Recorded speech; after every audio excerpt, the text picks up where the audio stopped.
എന്താടോ വലിയ സന്തോഷത്തിലാണല്ലോ? കാര്യമുണ്ടോ? നമുക്കൊക്കെ ഒരു കോൾ അടിച്ചിരിക്കുക. കോള് അംബാസഡർ 800 ആയി. അംബാസഡർ എന്ന് പറഞ്ഞു കൊണ്ടുവന്നവൻ വെറും 800. അഹങ്കാരം എന്ന് പറയുന്നത് മനുഷ്യന് ശകലേ ആവാൻ പാടുള്ളൂ. എന്താ ഇവിടെ സംഭവം? മോഹൻലാൽ എന്ന് പറയുന്ന ഇത്രയും വലിയ മനുഷ്യനെ കൊണ്ടുവന്ന് വെറും 7 ഡയലോഗാണ് അവൻ പറയിപ്പിച്ചിരിക്കുന്നത്. വെറും 7 ഡയലോഗ്. ദേഷ്യമാണ് വരുന്നത് സത്യം പറഞ്ഞു. എന്റെ നാക്ക് ചൊറിഞ്ഞു വരുന്നുണ്ട്. ഒന്നും മനഃപൂർവ്വം അല്ലല്ലോ, കരുതിക്കുട്ടിയല്ലേ. അമീർ ഖാനെ മറ്റവനെ മറിച്ചവനെ ലാസ്റ്റ് ഒരുത്തനെ കൊണ്ടുവന്ന് ആരാണെന്ന് പോലും അവനെന്നെ അറിയാമോ എന്തോ അത് ആരാണെന്ന്.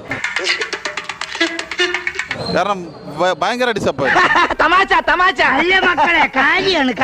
ഭയങ്കര ഇത്രയും ഹൈപ്പിൽ കൊണ്ടുവന്ന് അംബാസഡറാണ്, മറ്റേതാണ് ഇന്ത്യയുടെ ട്രെയിനാണ്, ഇന്ത്യൻ സിനിമയുടെ ട്രെയിനാണ്, ഇന്ത്യൻ സിനിമയുടെ അംബാസഡർ എന്ന് പറഞ്ഞവർ 800 ക്വാളിറ്റി പോലും.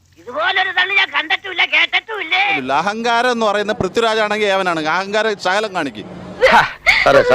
ഒരബദ്ധം പറ്റിപ്പോയി, മാപ്പ് തരണം. ശകലം കാണിക്കും. ഇതേപോലുള്ള ഒരു മനുഷ്യനെ കൊണ്ടുവന്ന് മറ്റേ പരിപാടി ചെയ്യണം. 5 ഡയലോഗാണ് ആ മനുഷ്യനെ കൊണ്ട് പറയിപ്പിച്ചത്. 5 ഡയലോഗ്. എന്റെ ശത്രുവായ നിങ്ങളോട് ഞാൻ ക്ഷമിച്ചിരിക്കുന്നത് പോലെ നിങ്ങളുടെ ശത്രുവായ എന്നോടും നിങ്ങൾ ക്ഷമിക്കണം. ആര് ഇന്ത്യൻ മലയാള സിനിമയെ ഉദ്ധരിക്കാൻ വേണ്ടി നടക്കണം